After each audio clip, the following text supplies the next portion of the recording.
Om Namo Bhagavate Vasudevaya. Om Namo Bhagavate Vasudevaya. Om Namo Bhagavate Vasudevaya. Narayanam Namaskritya Naram Chaiva Narottamam Devim Saraswatim Vyasam Tato Jainudiraid Nashtaprayeshu Bhadreshu Nityam Bhagavata Sevaya. Bhagavati Uttama Shloke Bhaktir Bhavati Neshtiki. Om Agnana Timirandasya Shalakaya Chakshudunmilitam Yena Tasmai Shri Gurave Namaha. नमो विष्णुपादाय कृष्णप्रेष्ठाय भूतले श्रीमते भक्तिवेदान्तस्वामिनिति नामिनि नमस्ते सारस्वती देवे गौरवाणी प्रचारिणे निर्विशेषशून्यवादि पाश्चात्यदेशतारिणे जय श्री कृष्ण चैतन्य प्रभु नित्यानंद श्री अद्वैत गदाधर शिवासादि गौरभक्तवृंद हरे Krishna Krishna Krishna Hare Hare Hare Ram Ram Ram Hare Hare. Reading from Sri Valmiki Ramayana, Canto 2, Ayodhya Khanda, Canto Summary. So Kaikeyi has spoken to Dasharatha about the two boons that she wanted, and Dasharatha is in distress. Observing her husband rolling on the ground while lamenting, Kaikeyi of great pride spoke the following words. O king, if you don't grant me these two benedictions, your reputed fame, dedication to Vedic dharma, and other good qualities will perish because of your false words. Shibi and others have given up their bodies in the past to honor the truth of their words, while you cannot even give the kingdom to your son after promising so. You want to coronate Rama to rule over the kingdom and enjoy with Kausalya. This is your ambition. You portray yourself as being a wise person, but you are evil in nature. I will become successful if I can see my proud co-wife Kausalya become distressed for just a single day. Look at how fallen Kaikeyi became just by a simple one short conversation with Manthara. She's saying, I will become successful. My life will become a success. If I can see my proud co-wife Kausalya become distressed for just a single day, if she becomes distressed, I'll be happy. I will drink terrible poison in front of you and die if you do not fulfill your promise. Having said this, she became silent. Oh Rama. Saying this, the king fell down on the ground and fainted. That's why even at least in South India we have this practice. If there is any distress, we say Ayo Rama. So Dasharatha said, Oh Rama. When he regained his consciousness, he repeatedly beseeched her with words of consolation, but she still did not slacken her determination. Then he became angry and told her, Sinful lady, I reject the hand of yours that I had accepted after uttering appropriate mantras in wedding. It is not fit for me, for it is the cause of my exile of Rama. So Dasharatha is also teaching us Vedic dharma here. Normally, marriage is sacrosanct, and husband and wife are not expected to leave each other unless there is only one condition which Shastra says, saying that if um, a person has transgressed dharma with evil intentions, then he should be rejected. But otherwise, even Prabhupada used to advise to many devotees saying that it's okay if there is little bit trouble, you have to still go on. But here Dasharatha is saying that I am ready to go back on my words, meaning I'm going to ready to give up my marriage with you because it is becoming the cause of my exile of Rama, right? So unless we are like really like prevented from doing bhakti, at extreme conditions, yeah, divorce is allowed, but generally not recommended because post divorce life is very different, which normally people don't think before they want to take a divorce, because they're just engrossed in their current situation, but they don't understand that future might hold more suffering. Anyway, so here Dasharatha is just because He is becoming her, his marriage to her is becoming the cause of exile of Rama. He's saying, I'm ready to give up the marriage. As soon as Rama learns about my bestowal of these two bones, he will quickly go to the forest. See, he knows Rama so nicely.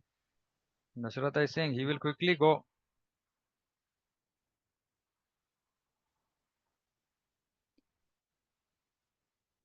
He will quickly go to the forest. Just 1 second.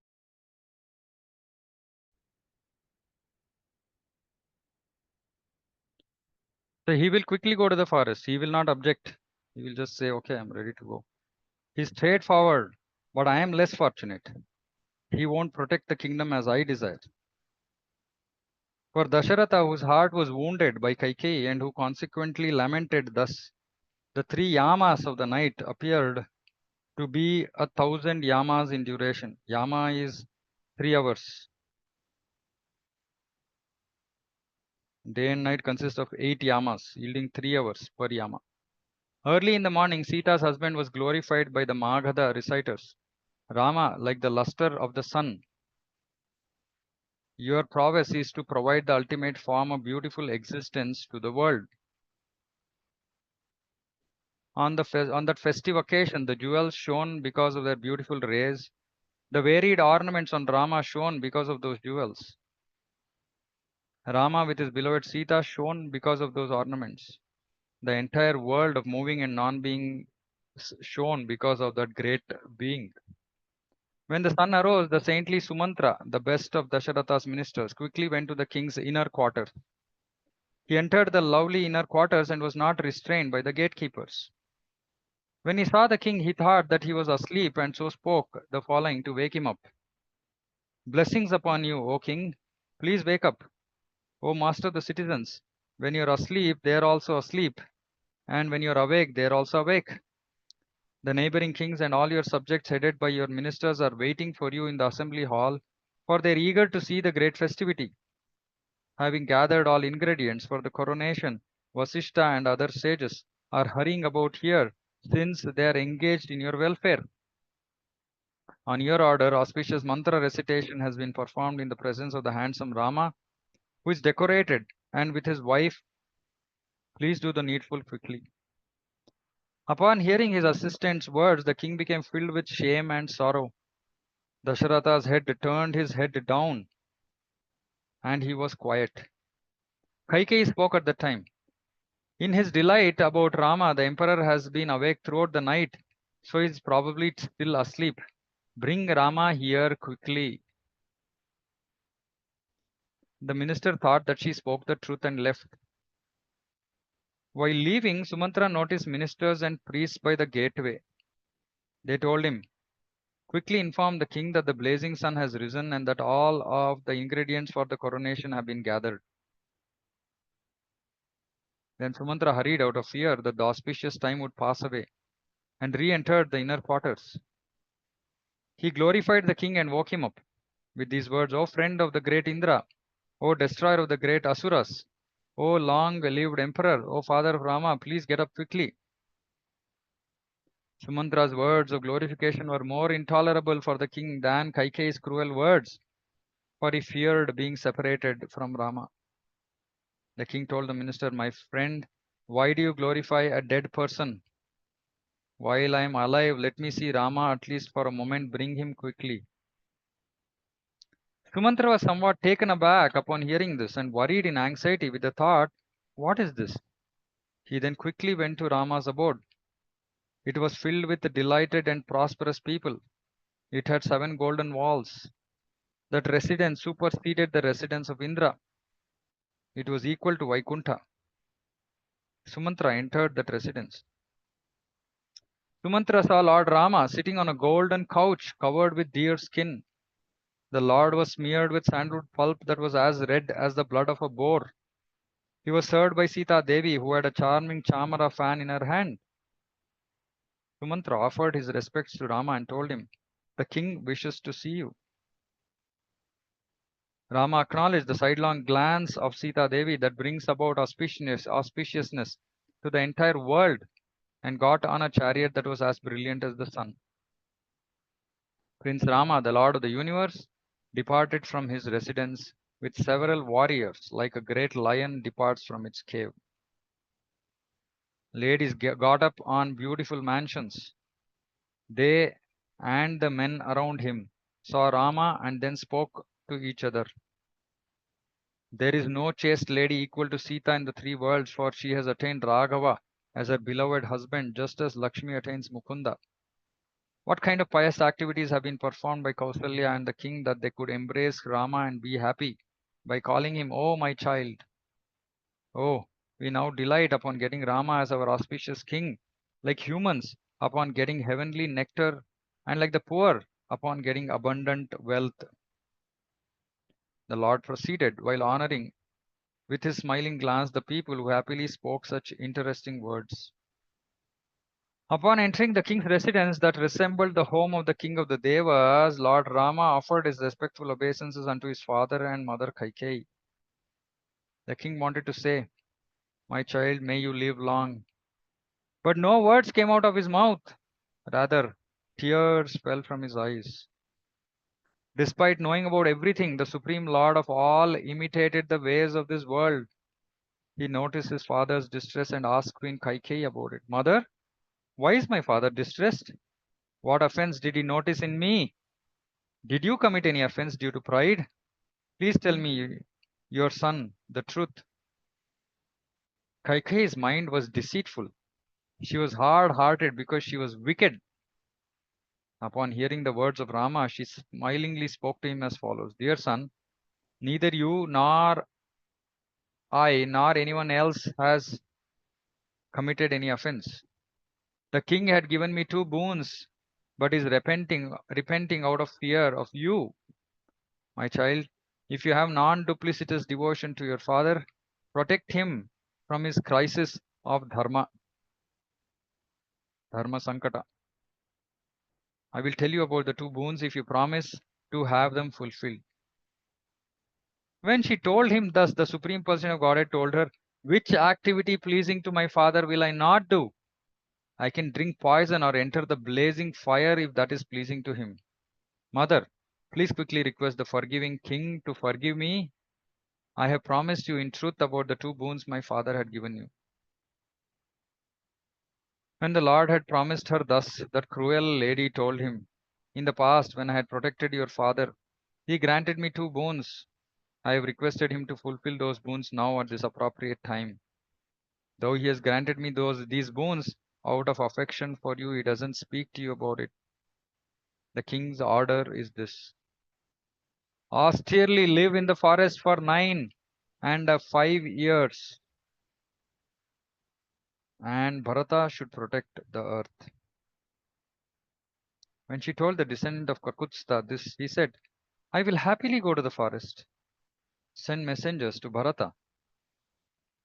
Bring him here and coronate him nicely. Mother, we are detached, not materialistically dharmika. But why did my father not order me this directly?" Look at Rama's mood. He's saying, "Why didn't my father tell this?" And there is no reaction, nothing. "Oh, you're doing this to me, you're wrong, this, that. Yeah, it is unfair." We say, "Oh, so unfair. It's not fair at all, the way you're all treating this, that," nothing. Rama simply smilingly. Is it? It says smiling. Happily. He said, "I will happily go to the forest." No. He said, we are detached. We are not materialistically dharmika.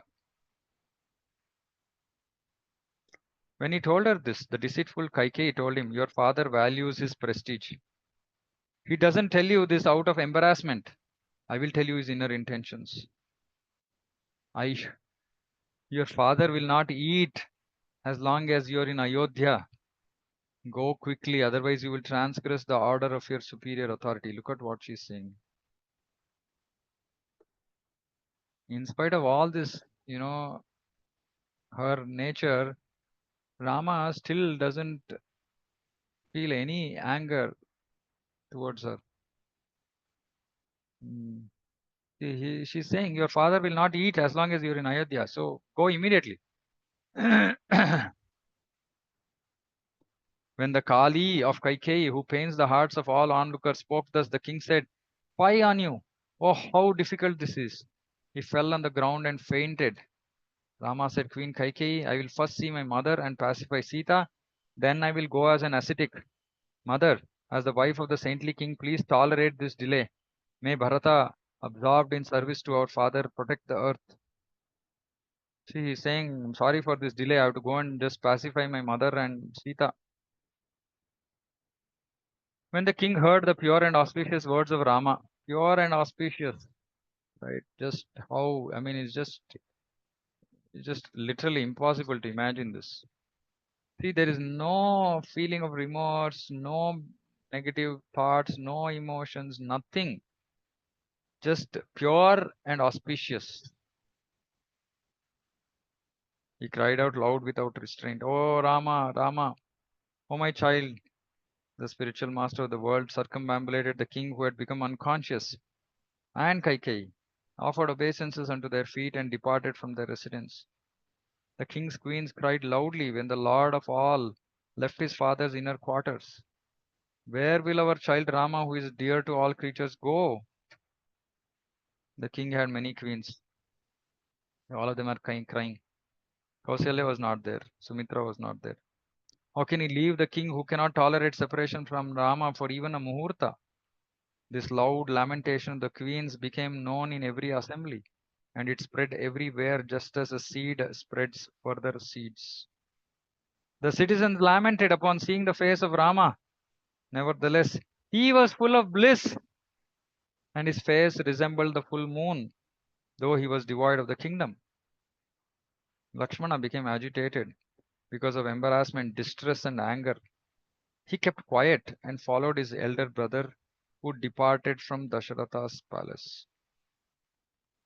The handsome father of the universe went to his mother's residence with his younger brother and offered his respects to her. Queen Kausalya was absorbed in carrying out a Vaishnava vow. Upon seeing Rama, she placed her chanting beads under a shining golden door frame.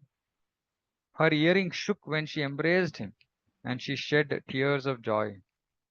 She told Rama, My son, may you become a crown prince right away. The Supreme Personality of Godhead looked at Lakshmana and smilingly told his mother, Mother, you're not yet aware of the event that has taken place that is undesirable to you. Having bound the king with a promise, Kaikeyi has ordered me to reside in a forest for 14 years and handed the kingdom to her son. See, Rama, though Kaikeyi is saying all these things that your father will not eat, it is his inner intentions, etc. Rama clearly knew what who was behind all this. So to Kausalya, he is clearly saying that Kaikeyi has ordered me to reside in forest for 14 years and you handed over the kingdom to her son. But he didn't say a word in front of Kaikeyi opposing her. But he knew the truth and he's just telling the truth as a matter of fact to Kausalya smilingly. When Kausalya heard this, she fell on the ground like a flower creeper cut down, like a doe shot by an arrow and fainted. The Lord of the worlds, an ocean of mercy, saw her, lifted her from the ground, and removed the dust off her body with his hands. He became conscious after some time. Dried up by the fire of her distress, with tears pouring from her eyes, Kausalya became morose. Just see so much love for Rama. Really, I mean, unimaginable. And just by hearing those words, Dasharatha fainted multiple times, Kausalya fainting. Whatever material miseries people might experience, but not so often do people faint. But look at the love for Rama. She looked at her son's lotus face and told him, My child, I am not unchaste. I am pure, in control of my senses, intent on worshipping my spiritual masters and the Lord, and inoffensive. You cannot leave me, your mother. I am burning in the hot fire of quarrel with my co-wife Kaikeyi. Dharmika Rama, how can you abandon me for a very long time? I am not unloved by your father, nor am I despised by the public, but I am not a woman with a crooked mind. Therefore, I have been overpowered by her. My son, since your birth, I have been waiting for all these years for your elevation to the status of a crown prince, like a Chataki bird waiting for the monsoon cloud. My dear son, certainly my heart is harder than thunderbolt, for it does not shatter into 1,000 pieces by the thunderbolt of your words about your departure. The mother is a greater authority than the father. So, on my order, don't go. If you go, I will give up my body due to the fire of separation from you. If you go, the emperor will certainly go to the heavens, for he cannot handle separation from you for even an instant. I will not live without my husband. We will live in distress. Let Kaikeyi have the wealth. Be kind, owner of Dharma. Never ever leave me. So they're not worried about the kingdom. She's just saying, let her take the kingdom, but don't leave me. Because I will give up my body due to fire of separation from you. The emperor will also give up his body. I won't be able to live without my husband. We are okay. We will live in distress, but don't go. Seeing his mother lamenting thus, and Lakshmana greatly disturbed, the master of the worlds restrained her with the following reasonable words. Mother, a mother is a greater authority than all the worlds, the spiritual master or a father.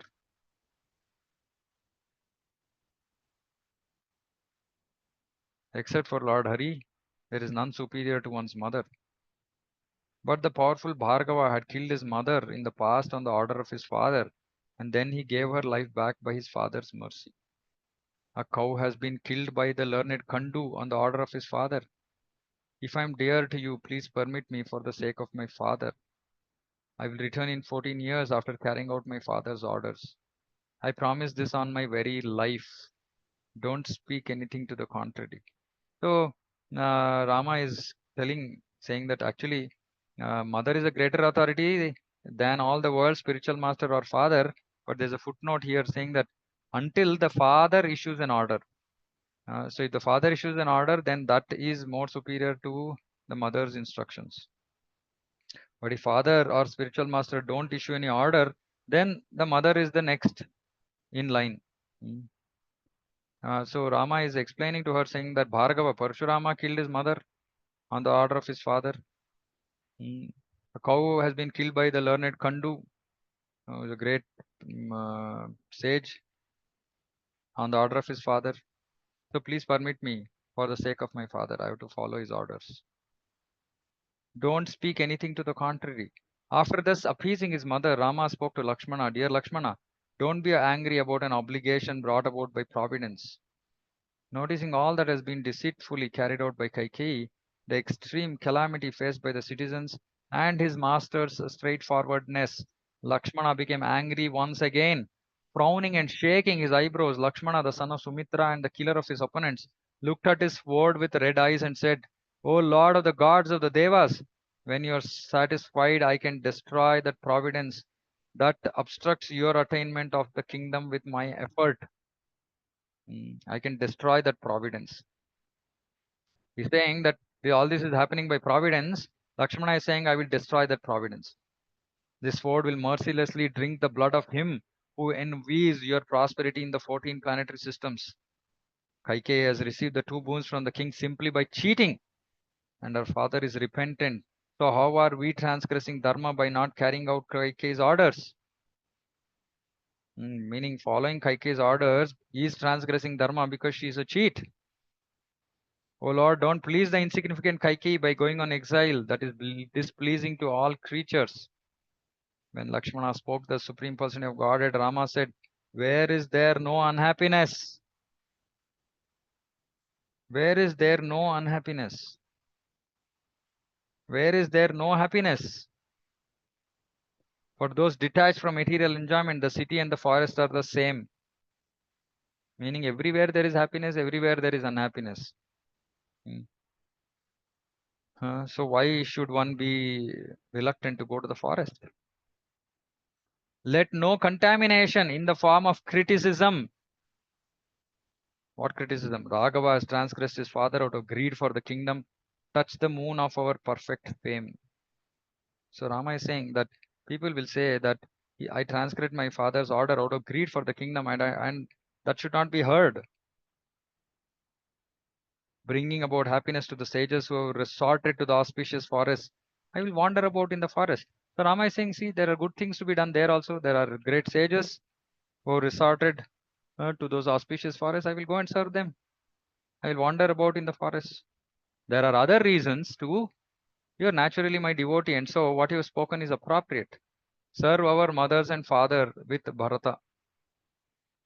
When the Lord of the Lords spoke this, the younger brother of the Lords became pacified from his anger. Apprehending the separation of his master, Lakshmana became distressed due to anxiety. His face was covered with tears and his throat choked up. When he was no longer perplexed about his course of action, he became keen on serving Rama. He joined his palms in supplication and told Rama, O Lord, I will follow you wherever you go. Your service is more valuable to me than even liberation, what to speak of worldly prosperity. Hmm. This is love. This is love for the Supreme Lord. I will follow wherever you go. What is more valuable than your service? O ocean of mercy, if you abandon me and go to the forest, I will give up this insignificant body and serve you in another life.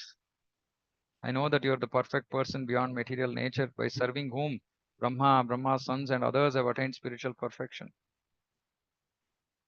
The Supreme Person of Godhead heard these words of the leader of the Bhagavatas and smilingly told him, all right, come along. Simple conversations. No, back and forth, nothing. One conversation, whatever has to be communicated is communicated. The other person takes it and move on. Just imagine if we could live life like this.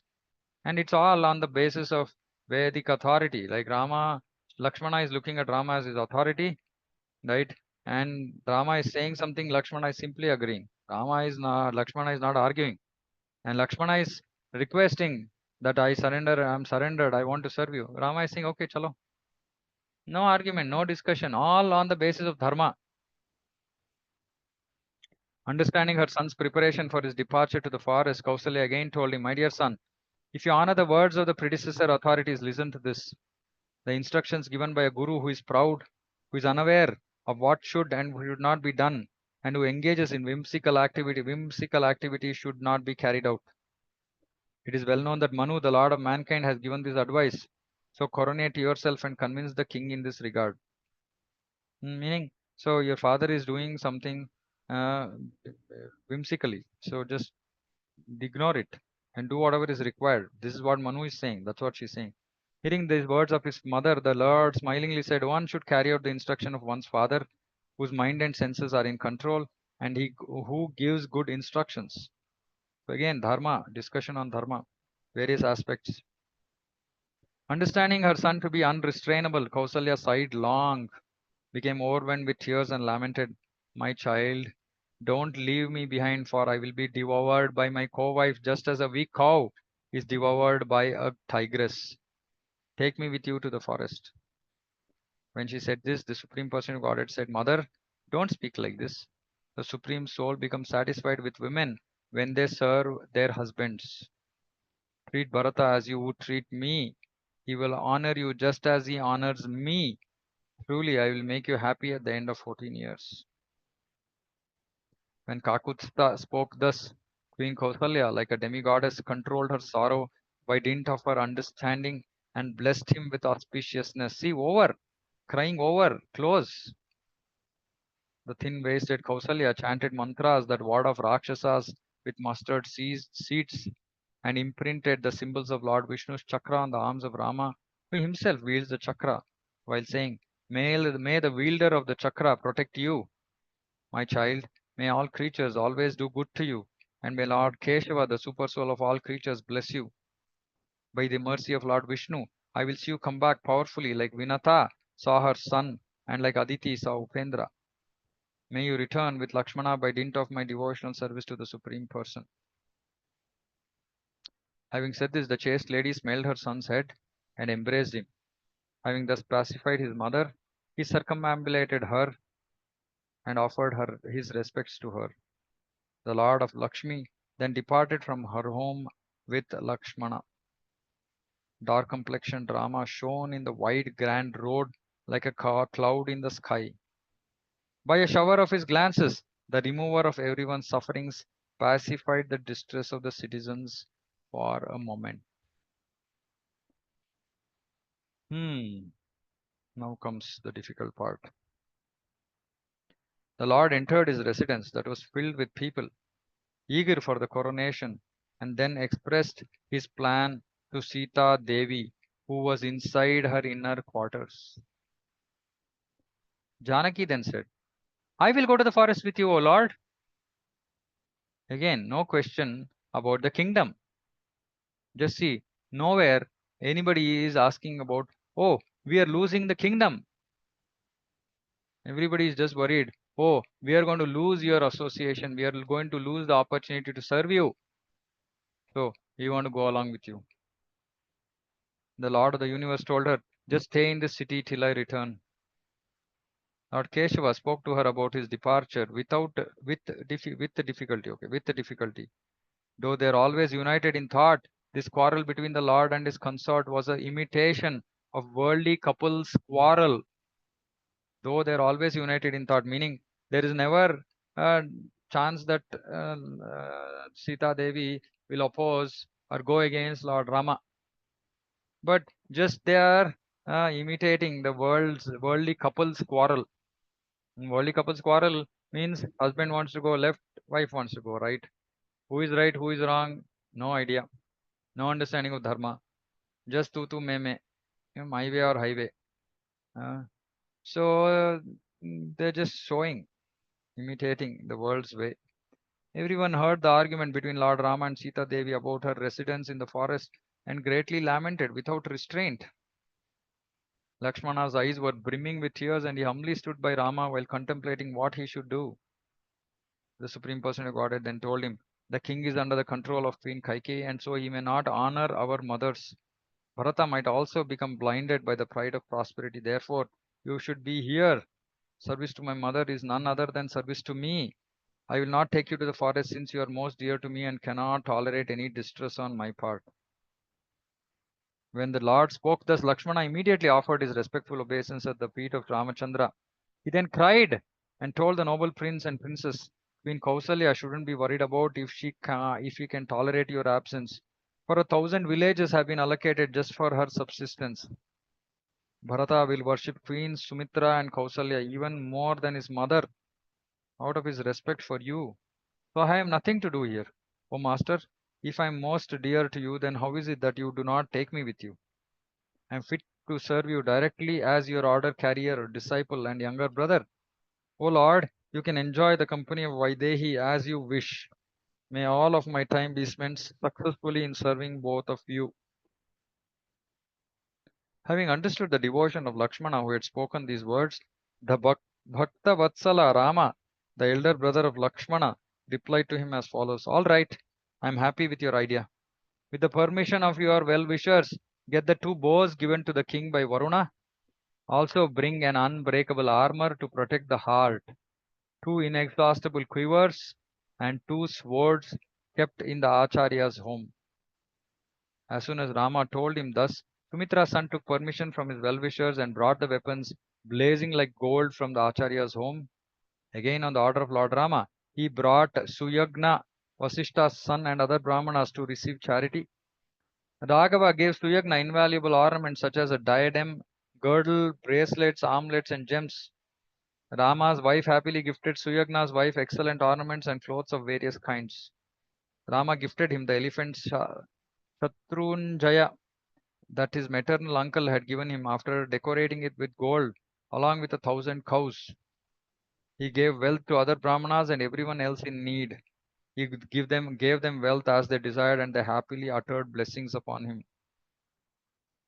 The Supreme Person of Godhead then called Sumitra's son and told him, O Lakshmana, of excellent characteristics, look at this wealth.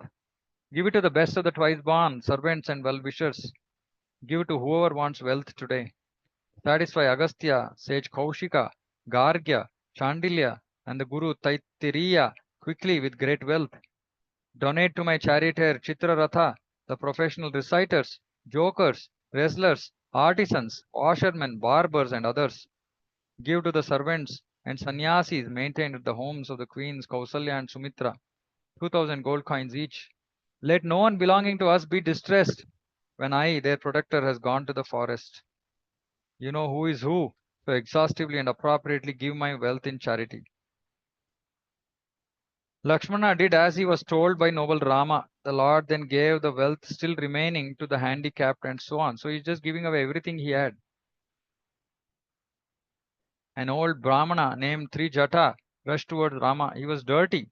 His clothes were dirty, and he supported himself with a stick. He was a descendant of Garga Muni.